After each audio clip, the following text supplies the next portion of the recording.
ಕ್ರಿಸ್ತನಲ್ಲಿ ಪ್ರೀತಿಯಿಂದ ಕರೆಯಲ್ಪಟ್ಟಂತಹ ಎಲ್ಲ ನನ್ನ ಸಹೋದರ ಸಹೋದರಿಯರಿಗೆ ಯೇಸು ಕ್ರಿಸ್ತ ನಾಮದ ಮುಖಾಂತರ ವಂದಿಸುತ್ತಾ ಫೆಬ್ರವರಿ 21ಕ್ಕೆ ನೇಮಕವಾದ ರಾತ್ರಿಯ ಗೀತೆ. ಕೇಡಿನಿಂದ ನಿನ್ನ ನಾಲಿಗೆಯನ್ನು ಮತ್ತು ಮೋಸವನ್ನು ನುಡಿಯದ ಹಾಗೆ ನಿನ್ನ ತುಟಿಗಳನ್ನು ಕಾಯಿ. ಕೀರ್ತನೆಗಳು 34ನೇ ಅಧ್ಯಾಯ 13ನೇ ವಚನ. ಕರ್ತನ ಜನರು ನಾಲಿಗೆಯನ್ನು ಹತೋಟಿಯಲ್ಲಿಡುವುದು ಬಹಳ ಕಷ್ಟಕರವಾದ ಅಂಗ ಎಂದು ಅರಿತಿದ್ದಾರೆ ಮತ್ತು ನನ್ನ ತುಟಿಗಳ ಬಾಗಿಲನ್ನು ಕಾಯಿ ಎಂದು ಪ್ರಾರ್ಥಿಸುವುದು ಸೂಕ್ತವಾಗಿದೆ.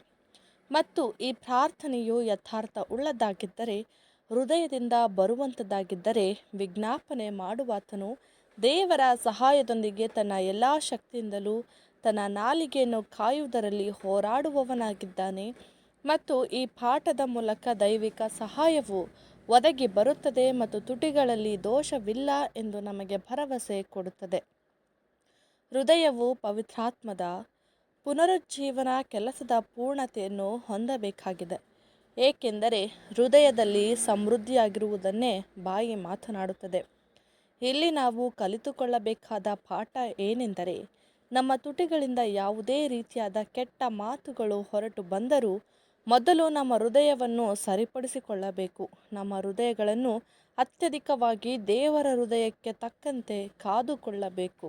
ಅಧಿಕವಾಗಿ ದೈವಿಕ ಸ್ವಭಾವದ ಕೃಪೆಯ ಅಂಶಗಳಿಗೆ ತಕ್ಕಂತೆ ಕಾದುಕೊಳ್ಳಬೇಕು. ಮತ್ತೊಬ್ಬರೊಂದಿಗೆ ನೀತಿಯಿಂದ ನಡೆದುಕೊಳ್ಳುವುದು ಮಾತ್ರವಲ್ಲದೆ ಇದರೊಂದಿಗೆ ದಯೆ, ಪ್ರೀತಿ, ಕರುಣೆ ಮತ್ತು ಪರೋಪಕಾರವನ್ನು ಎಲ್ಲರಿಗೂ ತೋರಿಸಬೇಕಾಗಿದೆ ಎಂಬುದೇ. ಆಮೆನ್.